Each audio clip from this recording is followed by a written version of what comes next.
إن الحمد لله نحمده ونستعينه ونستغفره ونعوذ بالله من شرور أنفسنا ومن سيئات أعمالنا من يهديه الله فلا مضل له ومن يضلل فلا هادي له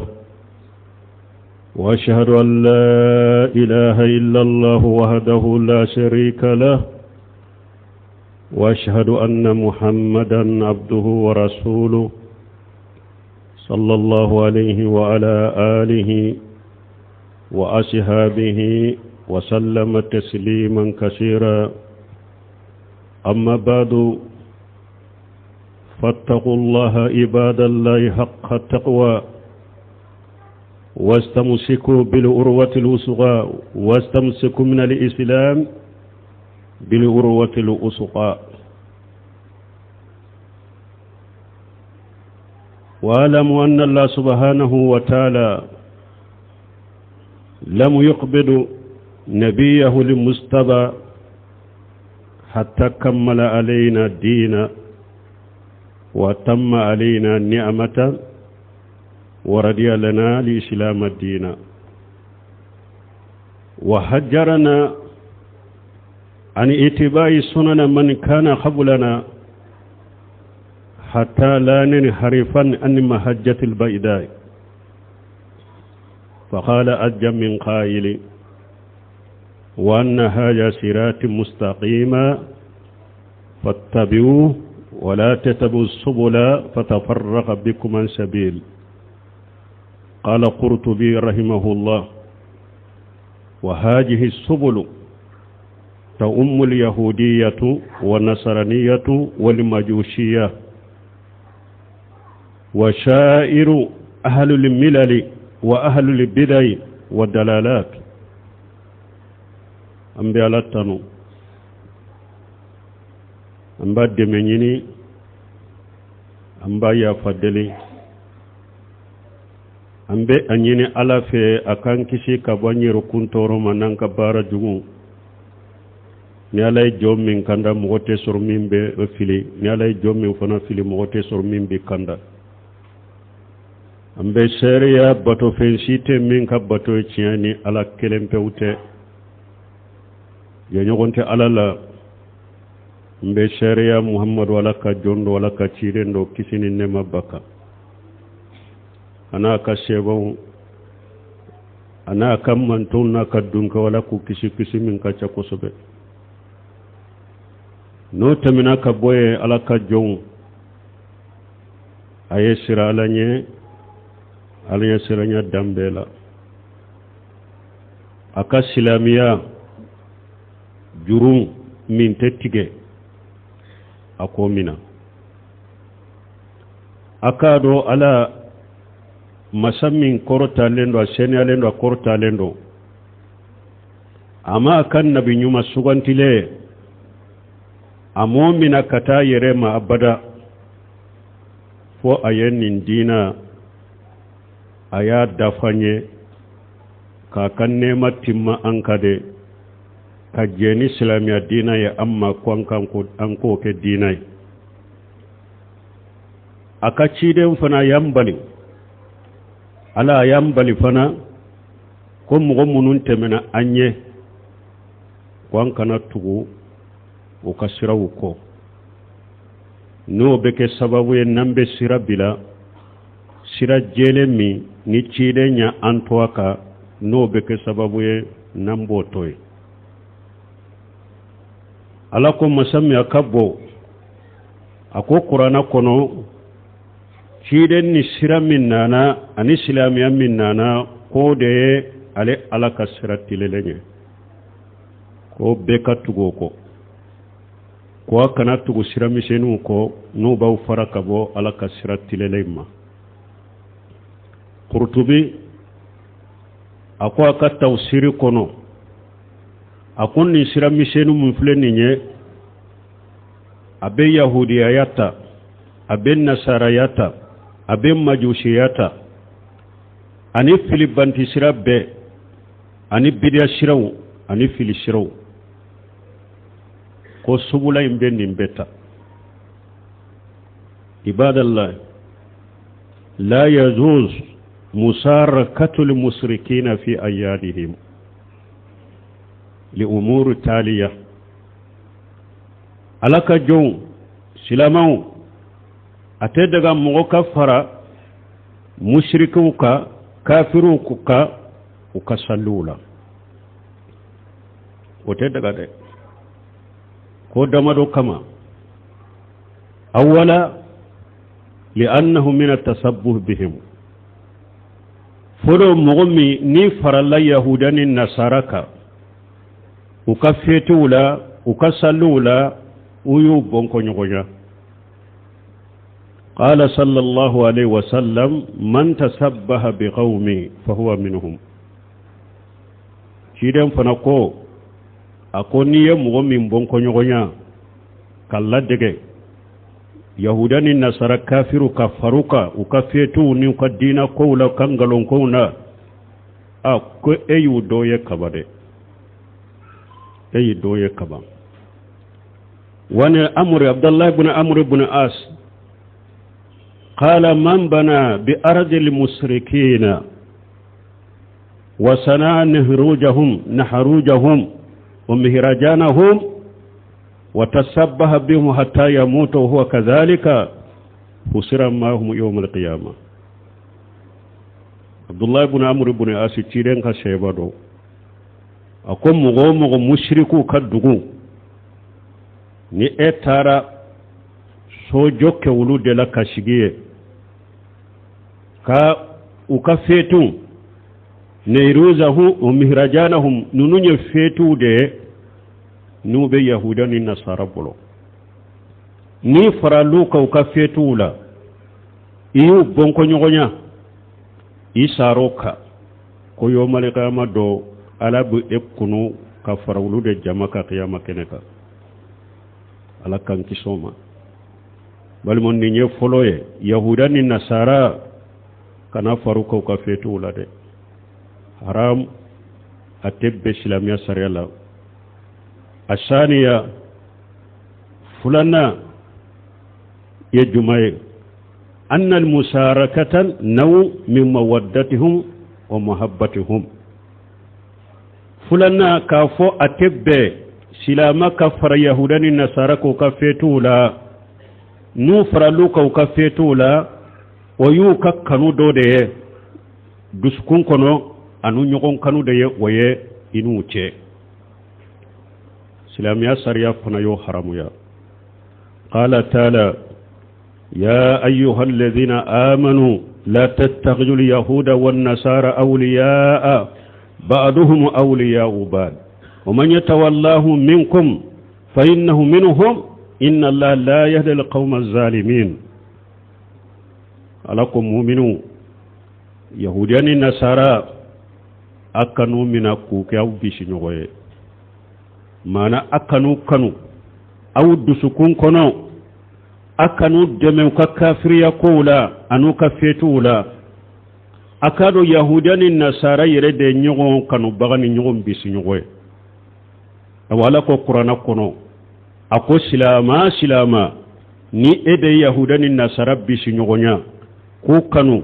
ka faruka ka sallula ko eyu doye kabade kwewa eye tonyadikela de ko ale alate tonyadikela kanda وقال تعالى يا أيها الذين آمنوا لا تتخذوا عدوا وعدوكم أولياء تلقون إليهم بالمودة وقد كفروا بما جاءكم من الحق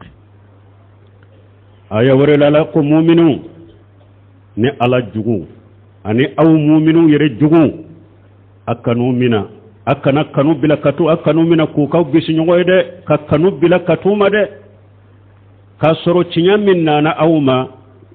ulu kafirana noye ulu kafirara ni aka cinya ni cire ni cinya minna na awma ulu kafirana naye wala akanu da kanu bisi nyonya akanu ni ala jugudo aw jugudo cire ni cinya minna na awma ulu maswama ni nye fulana imbalimu yahudani nasara silama kana faruka uka feti munun fulani nye kana faruka uka feti la asalisa sabana anna li idan qidayatu diniyatun akhadiyatun wa laysat adatu dunawiyya kama dalla alayhi hadith wa likulli qaumin idu wa haja iduna wa iduhum تدل على فساد عقيدتهم على فساد العقيدة الشركية الكفرية بل من سبنا يهودان النصارى كان فاروق كدين لا وفتي لا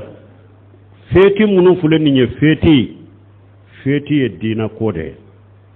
فتي عقيدة كوده فتي الدين كوده فتي دسونا شركوده fetik te lada koye de fetik te jinya koye feti be feti e dina koni disuku nasiri kode feti lada kote jinya kote komi cide hadisa ya yiranna chogomi ciden ko likulli qaumin idun wa haja iduna ciden ko jamakulu be salli bu bolon feti bu bolon akon min yalla ya kantige salli ani sungalo salli ko oye awun salama tay feti ko te lada ko yede nasaraw ka feti munu fulen ni dusukurna sir ko de bala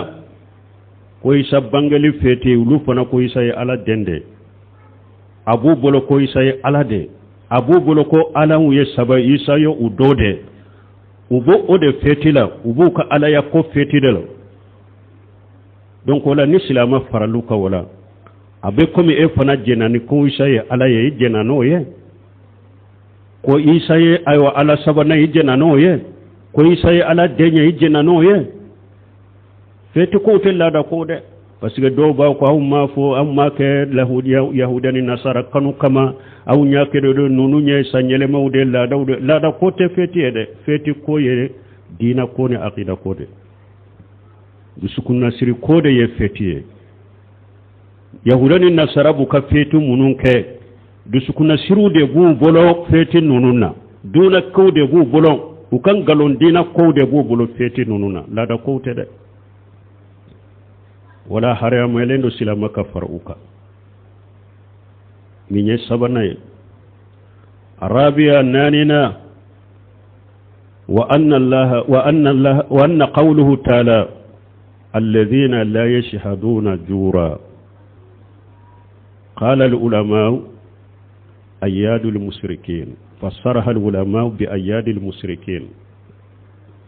ni ala ko qur'ana kono suratul furqana kono walladhina la yashhaduna jura akom mo mununte sere ngalonna doni ke bagaw tafsir kala chaman ko kon nilla nyine munye ko mushriku kasallu silamate sere ya mushriki kasallila silamate faruka ukasallila ودياتو قال عمر بن الخطاب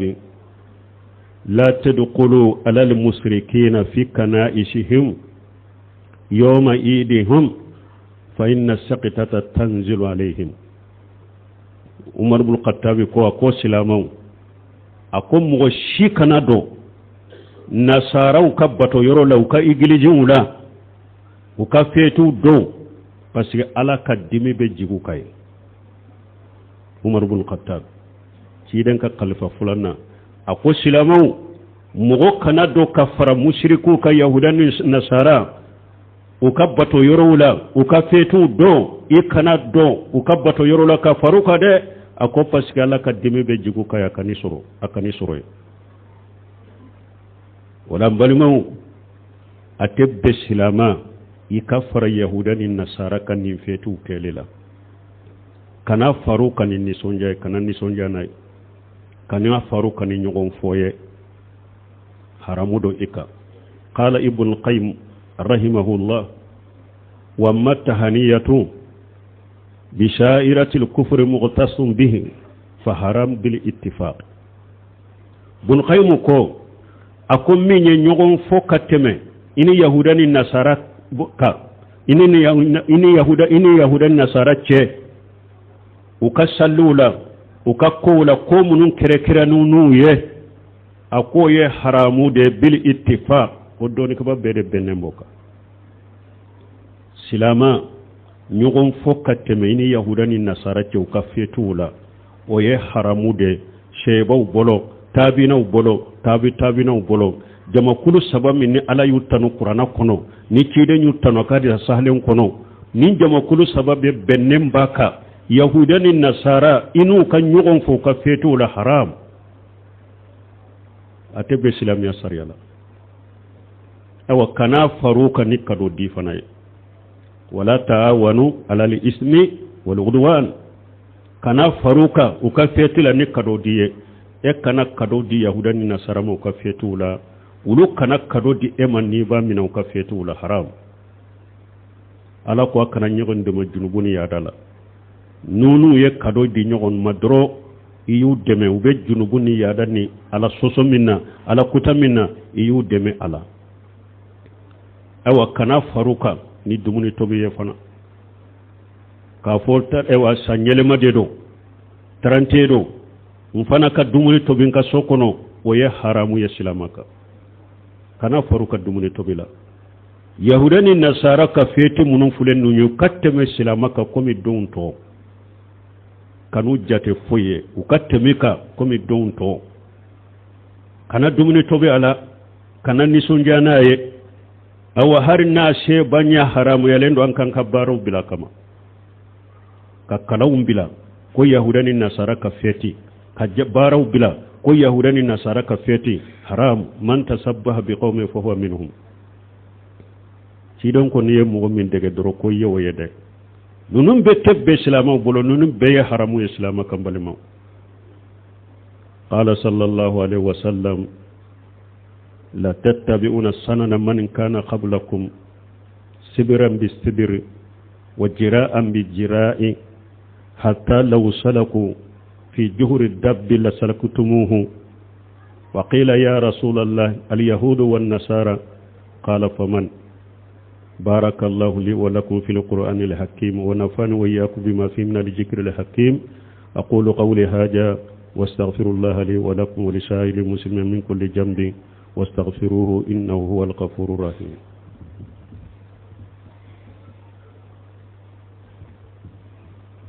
الحمد لله رب العالمين والصلاة والسلام على نبينا محمد وعلى آله وأصحابه وسلم تسليما كثيرا أما بعد والنبي سيد القدري رضي الله عنه قال رسول الله صلى الله عليه وسلم لا تتبعون سنن من كان قبلكم سبرا بالسبر وجراء بجراء حتى إذا سلكوا في جهر الدب لسلكتموه قالوا اليهود والنصارى قال فمن أخرجه البخاري بل ما أبو سيد القدري أقول تشيدين قد دندلا سيبوما أقول مغمون تمنا أونيه abenu kasirawu nomina katugu kasirawu ko sibirinya kele nongo ni nongo har nu donna kor dinga kono abe do unofe sebo ko cido way yahudani nasara sawa akonu ulute jondo min alamun nabuwa ni nyetta man se ka ciden kan nyuma ya yirana ciden ben ni fo dommi silama fule cogo min otunte asirana ko minye asirana ye cogo mi de akera o cogo la silama tugura yahudani nasara ko fembe la sisa ko kerkelende nuwe u kuma cogo u fini don cogo u kafetu silama faralu kan nimbela ci de nyanni fode akera kuma ya fo cogo mi akwa bena tugu mogo ko munun temena wunya bena tugu kasiraw ko nu ye subrunya kele ke yoro ma ba ke nu ye nongo ke yoro ma ba ke nu do na har ko dinga ko na be do no fe ko dinga fora munna akorolendo akasa bolendo ko dinga korolendo akono na kasa de ba kono mana yahudani nasara kasiraw korolendo kasiraw nogolendo menu kasiraw korolinu kasiraw nogole nogoyale abe faruka wala ukasirawne anogode ukasirawna korode abe faruka wala komi kori dinga har nu donno ko dinga ko be donno fe silama o bola sisa de silama den chamante hari ala yere kakkalu do ube yahudan nasara kakkalu de do yahudan nasara ka do bulu de do haru yere ka do utu do tugune yahudan nasara ka fetu be min kala ni son jammin ni dumunu min tobala ube nyogo fo min kala uto oke haru yere ka silama ka sallila walum nu nya haramu bele bay silama bolo ni ko jugu bele bay silama bolo wala yahudan nasara ka fetu munun fulen ni nya ka fetu te sanyele malla da kote de ukabbato ko nu kaddu sukuna siru ko de akana faruka wala kana faruka ni sonjay kana faruka ni dumuni tobiye kana faruka ni kadon diliye kana faruka ni nyogon foye kana faruka ko kere la ni ka fetu kelide ko feruma kana faruka wala koko na kere la nasara gu ka feti de kenaye kona o fere nasara mu ka fetu la haram silama be bennen ka petari ni min fule ni silama de beta nyuka nati ka fere a fere li haramu a cili haramu petari to nyali de bala aka silama ni ya ci a jabe tige wayima junubuye ibe silama jatige ni akanya wayima junubuye na tarabbi minka kasura masa ya jani wayima junubuye nin ko fula kama petari ni fere li haramu li a cili haramu ka petare fere haram ka ci haram alaka hakliman di silama o mambale maw wotte mon ko fe mbal maw imamu nabari bahra ko wayja arayta rajula yadu ala sultan fa'lamu annahu sahibul hawa wayja samaita rajula yadu li sultan bi salahi fa'lamu annahu sahibu sunnatu insha Allah an kan yugon hakli jigi am dan dambi kata sunna minna do bu dambi kata sunna ma ube ko doke ambo jeya silamawiye wotenni sunna kono de o ya tigi yere ka koy bari bahari ni ye sunna karmo ce badoye ka kitabu kono akoni ye mugo ya be fama danga fama minye silama fama wiye an ka fama wiye silamawde hari ni ala sosonu junubu be silamawde do akoni mugo ya be fama danga koy ka do ko nindingo tigi do bidiya mugo de do sunna mugo te akoni mugo me wakati be silama jamana fama be do kuye ika do ko tigi sunna mugo de ni ala sunna ambe do ke an ka fama wiye ala kanu deme jamana ka dina nyali ala ko ke ubolo jamana ka jiya nyali ala ko ke ubolo ku ke jamana ka dina jobagaye ala ku ke jamana ka jiya jobagaye ala sosone ala kutani junubu munum be ambe ala deli ala ku bo ubolo kalli mané bisukun falli manani ala yasiranya lambalimo imamuna ahmadu ibn hanbali a'immatu ahli sunna imamu ahli sunna wal jamaa ahmad ibn hanbali majabi tugu dola kelendo ako wala yahillu qitalu sultan wala al-khuruj alayhi li ahad min an-nas faman fa'ala dhalika fa huwa mubtadi' ala khayri sunnati wat tariq usul sunna l'imam ahmad ibn hanbali ko akwa teddaga mogo ka fama kele ako fama kele li teddaga ateddaga mogo ka bo fama controla ako teddaga mogo shiye ikera mogo sugo ni alimami yo ni karamogo yo ni fenyo ako teddaga mogo shiye ka fama kele ateddaga mogo shiye ka jama bo fama controla ako ni mogo minya ke itogo de ko biria mogo ite sunna ka ite chiden ka siraka itogo de bidia mugo